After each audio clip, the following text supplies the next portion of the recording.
सीमा और सचिन की कहानी में सिर्फ दो मुख्य किरदार हैं। कौन कौन इस तथाकथित प्रेम कहानी के पात्र हैं, इसका पता लगाया जा रहा है। पुलिस करीबन रोज सीमा और सचिन के घर उनसे पूछताछ के लिए जाती है। जब हम भी सचिन के घर सीमा से मिलने पहुंचे तो दोनों मीडिया से घिरे थे। हर एक सवाल का जवाब सीमा बिना हिचके दे रही थी, लेकिन सचिन को सवालों के जवाब देने में थोड़ी दिक्कत जरूर हो रही थी। सीमा की भाषा बिल्कुल साफ थी। जो भी सवाल पूछो, सीमा आराम से उन सवालों का जवाब दे रही थी। तो सीमा क्या कोई पाकिस्तानी एजेंट है? यही सवाल जब हमने सीमा से पूछा तो उनका जवाब कुछ ऐसा था। सबको ये कहूँगी, सीमा जाए तो कहाँ जाए। पाकिस्तानी कह रहे हैं कि मेरी लैंग्वेज से लगता है मैं भारत से हूँ और भारत की कुछ जासूस हूँ, और भारतीय कहते हैं मैं पाकिस्तान से हूँ तो पाकिस्तान की जासूस हूँ। मैं जाऊँ तो कहाँ जाऊँ, मुझे कहीं तो रहने दो। पर मैं खुद को भारतीय मानती हूँ, मैं यहाँ की हूँ, मुझे यहाँ की जेल भी मंजूर है और पाकिस्तान जाना नहीं मंजूर। अगर आपको भेज दिया जाए पाकिस्तान तो आप सब लोग देखोगे एक दिन, जब मैं जाऊँगी तो आप सबको पता पड़ जाएगी कि सीमा जा रही है या सीमा को ले जा रहा है। बातचीत के दौरान सीमा के हाथ पर हमने ब्लेड के 10 से 12 निशान देखे। हालांकि सीमा के मुताबिक उसने अपनी हाथ की नसें सचिन के प्यार में काटी। जी मैम, बिल्कुल काटी हुई हैं।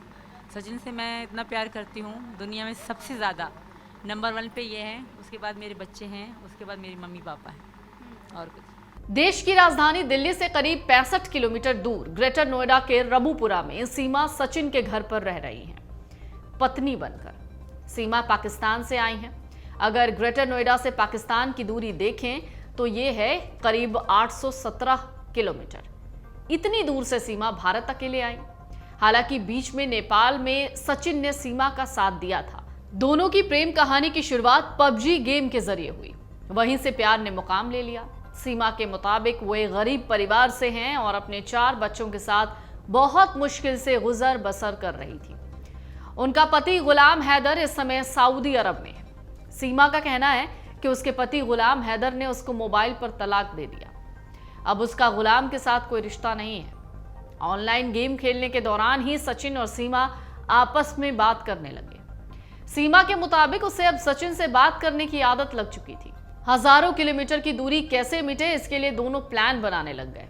बातचीत के दौरान दोनों ने बताया इनकी पहली मुलाकात नेपाल में हुई, जहां दोनों 7 दिन तक एक होटल में रुके, वहीं पर शादी कर ली। इसके बाद सीमा वापस पाकिस्तान लौटी।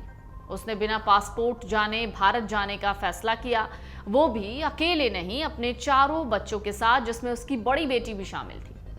सीमा के मुताबिक उसने अपना घर बेचा, पैसे इकट्ठा किए, कराची से उसने शारजाह तक की हवाई जहाज का टिकट लिया, चुपचाप अपने बच्चों के साथ कराची से निकल गई।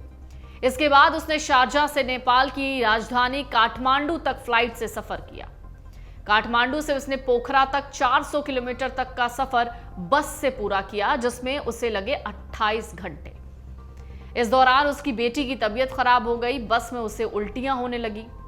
कहानी सिर्फ इतनी नहीं है। पोखरा पहुंचने के बाद उसने फिर बस बदली, भारत की सीमा पर सोनौली तक पहुंची।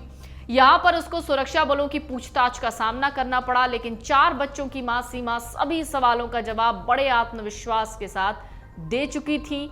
किसी को कोई शक नहीं हुआ। सुरक्षा बलों ने उससे पहचान पत्र मांगा, जिस पर उसने खो जाने की बात कही। इसके बाद बच्चों के बारे में पूछा। इसी तरह उसने सोनौली से दिल्ली तक का सफर पूरा किया।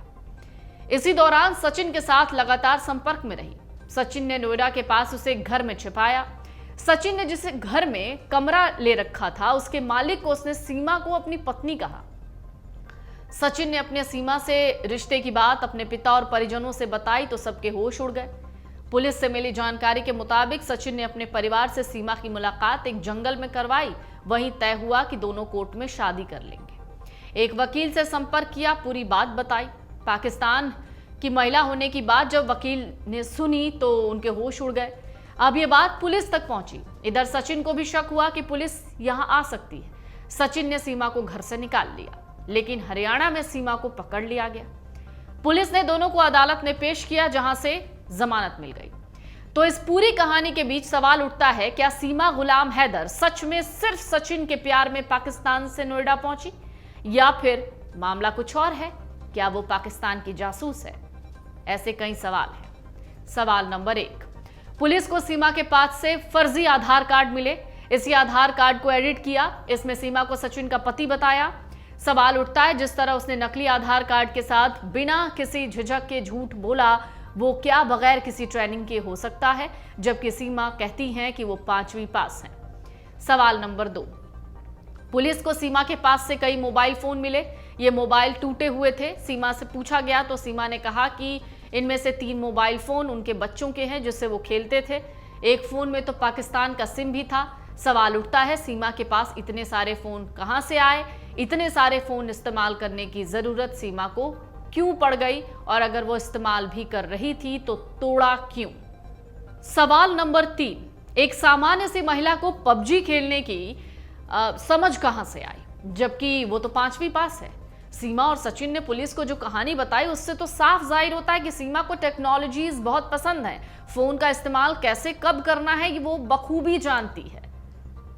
सवाल नंबर 4, पुलिस को इस बात का भी शक है कि पाकिस्तान से भारत में घुसने तक का सफर सिर्फ सचिन और सीमा अकेले नहीं बना सकते, उनके साथ इस प्लान में कोई और भी था। हालांकि फिलहाल किसी और के शामिल होने की कोई खबर नहीं है। सवाल नंबर 5, सीमा का अतीत भी उसी के शक के घेरे में है। दरअसल सीमा कहती है कि उसके पति ने उसे तलाक दे दिया, जबकि उसके पति का कहना है कि उसने उसे तलाक नहीं दिया। सीमा ने 2014 में गुलाम से शादी की। पति उसके बाद सऊदी चला गया। सीमा ने बताया उसके पति से उसकी जबरन शादी कराई गई, लेकिन कुछ रिपोर्ट्स बताती हैं कि गुलाम से सीमा ने लव मैरिज की थी। आपको बता दें, सीमा के ससुर मीर जान जखरानी ने आरोप लगाया कि उनकी बहू घर से भागते हुए 7 लाख रुपए और 7 तोला सोना लेकर गई। अब सवाल उठता है कि क्या एसबीबी को चकमा देना आसान है? तो पोखरा से हर सुबह दिल्ली के लिए बस चलती है। यह सफर लगभग 28 घंटे का होता है और इसी बस से सीमा अपने बच्चों के साथ एंटर हुई भारत में। इस दौरान भारत नेपाल की सरहद भी पड़ती है। सरहद पर सभी यात्रियों की चेकिंग होती है, लेकिन सीमा ने कड़ी सुरक्षा व्यवस्था को आसानी से भेद दिया। सीमा का दावा है, चेकिंग के दौरान सचिन ने अपना पता तो सही से लिखवा दिया था।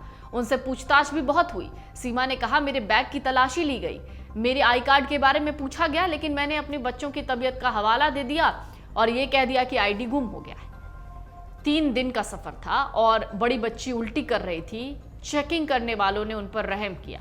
तो सवाल ये उठता है कि आखिरकार कैसे?